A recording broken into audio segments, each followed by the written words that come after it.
Hi, Shannon. Hello, Granger Smith. How are you? I'm great. How are you doing this morning? I'm good. It's good to see you. I'm a little tired today. I'm going to be honest. I got my copy of Like a River yesterday afternoon, and when I say I stayed up all night reading it, I am telling you the honest truth. It was quite the read.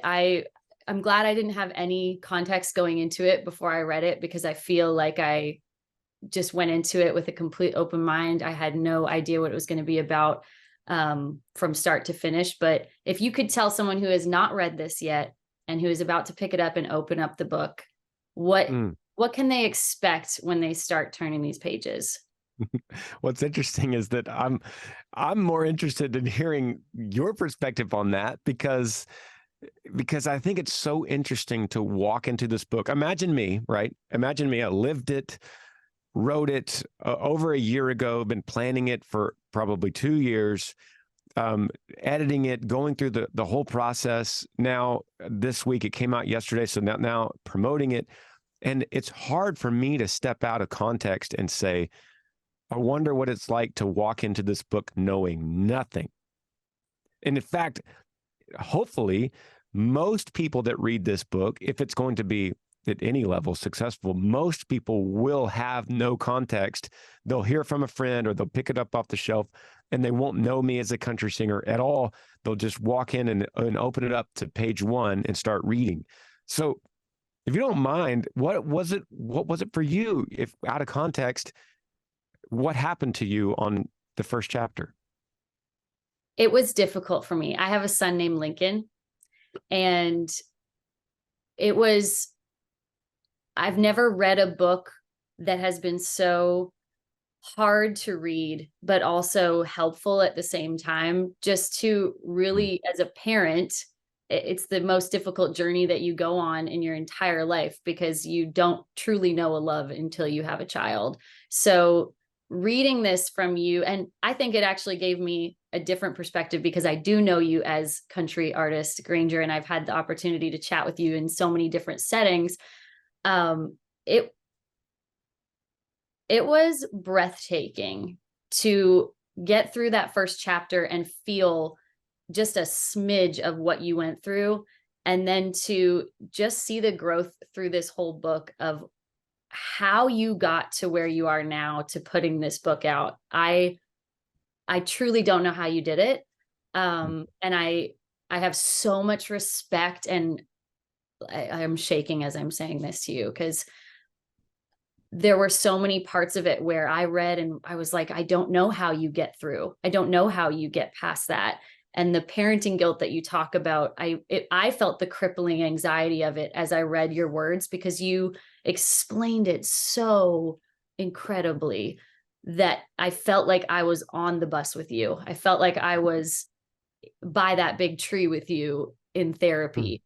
And it took my breath away in the most helpful way. And I feel like it honestly has made me look at parenting in a different way. And even you talking about your dad, it makes me think of my parents in different ways now. So I think that even if someone has not gone through what you've gone through, it will help them in so many facets of their life to see how you grew, made change, became stronger through this experience in your life. Well, I think that just kind of wraps up the whole interview right there. I think that was amazing. That's Ugh. better than anything I've said all day.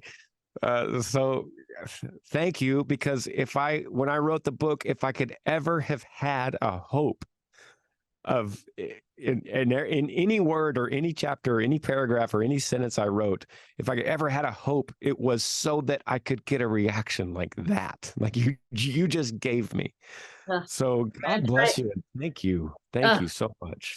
I'm gonna try not to cry through the rest of this, but honestly, it was such an emotional read, and when I finished it, I was just like, can I call him right now and talk to him about it? Because that's what happens when you read a book. You want to, you want to talk to someone who understands it. Do you Have you gotten a lot of reaction from family members and people that are close to you, because there is parts of this book that you kind of had to be honest with them about, before you had to, you wrote this first and then you had to tell them, hey, I'm telling this story in the book. What was that reaction like after Amber read it? Yeah. So Amber was the first of anyone on the planet. She was the first one to read it. But I had to prepare her first because there was things that she didn't know about in the book. And so I had to prepare her for particularly chapter number 7. I had to say, hey, there's a depth that I hit. There is a darkness that I felt that I have never explained to anyone, including you, and you're going to read about it. And I wanted to tell you that first to prepare you. And she cried. I mean, she cried before she read it. And to be honest with you, as I'm doing this interview with you right now, it's still so early in the release. It came out yesterday. From the time that you and I are talking, the book came out yesterday. So I've had little interaction, relatively speaking, from anyone who's actually read the whole book. Now, Lord willing, there'll be a lot of these kind of conversations, I hope, for in the next few years. But right now it's so new that I haven't had anyone really sit down and go, listen, I read the whole thing. And what you said is all I ever wanted, because I've read so many books in my life that I closed that last page and closed the book and put it on my desk and stared at it and thought, I want to call this author right now. Because that's what do that. what a book does. Yeah, you actually got to do it. Yeah, I got to do that. It was really cool. I've never been able to do it, but that's why. Because people were asking me yesterday on the day of the release, why did you pick a book? Why was this the media form that you chose to share this story with? Whether it was a podcast or a radio show or a song. I've written a lot of my life. I've written a 3-minute song about a big life thing. Right. So people said, why did you pick a book? Well, my answer is exactly what you said. Because when you live with someone in a book, as the reader, you have a connection with the author that is special, that is more profound than any other type of media setting. And when you put that book down, you feel like you know them. They are your family. That author and the reader have a special, special connection. And what you articulated is so profound to me. And I'm just so grateful that you latched onto this story in a way of a mother that has not lost a child, but you still can learn something or feel something or bring something from that book and apply it to your Lincoln and to your dad and mother. That is everything to me. And thank you so much for getting that out of this book. Thank you for taking the time to put it all into words. There's a point in the book for anyone who's not read it yet, where you talk about in therapy, they asked you, what do you want to be for your family? And most people say this, you want to be the rock of your family. Can you explain to me what that profound feeling was like when you realized that being that tree figure in your life, makes so much more sense and is so much more profound than being the rock? Yeah, I found that through therapy. And my therapist, Mark, at that time, he said, Granger, what do you want to be in this moment in your life, in this period? What do you want to be for your family? And I said, like any guy, I kind of put my chest out a little bit, threw my shoulders back, and I said, a rock. I want to be a rock for my family. Like what dad at some point wouldn't say that or desire for that? Right. And he stared right through me, like right through that facade that I gave him. He looked right through me and he said, and what does a rock do when it has no one to lean on? And he got me, It's like, wow, guilty. Hands up. You caught me. I don't know. And he said, how about you think of yourself more as a tree than a rock? And you could be a big tree. You could have deep roots. It's okay. But a tree moves with the storm.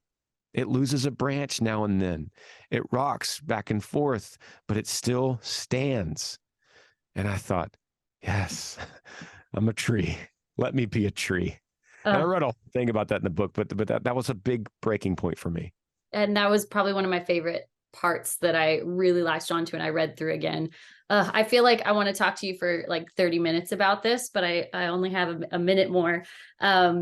Last thing I just want to ask before we go. your dad is a part of this book in a big way. And you talk about how he knows how to raise a man, which I will say he absolutely does. And what would you think that your dad would think of you in this moment, in this book, in this journey you've been on, and where you got to today? The knee-jerk reaction to that question is my dad would say, Granger, why'd you put me in that book? Why would you waste a chapter? You should have used a chapter on your mom. Your mother would be a way better chapter than me for that. Why would you put me in the that's There's the a lot knee-jerk about reaction. that man. That's what Dad would say. He would say, Granger, why would you do? There's many other things to write about, but that's just who he was. He didn't want any kind of attention and limelight. And that's why I loved him. And I think that's part of what made him such a great man. All right. Well, everybody go check it out. Like a River from Granger Smith. It is a journey. It is beautiful. It is heartbreaking. It is the best book that I have read in so very long. So thank you, Granger Smith, for doing this and joining us on Pure Country. Thank you, Shannon.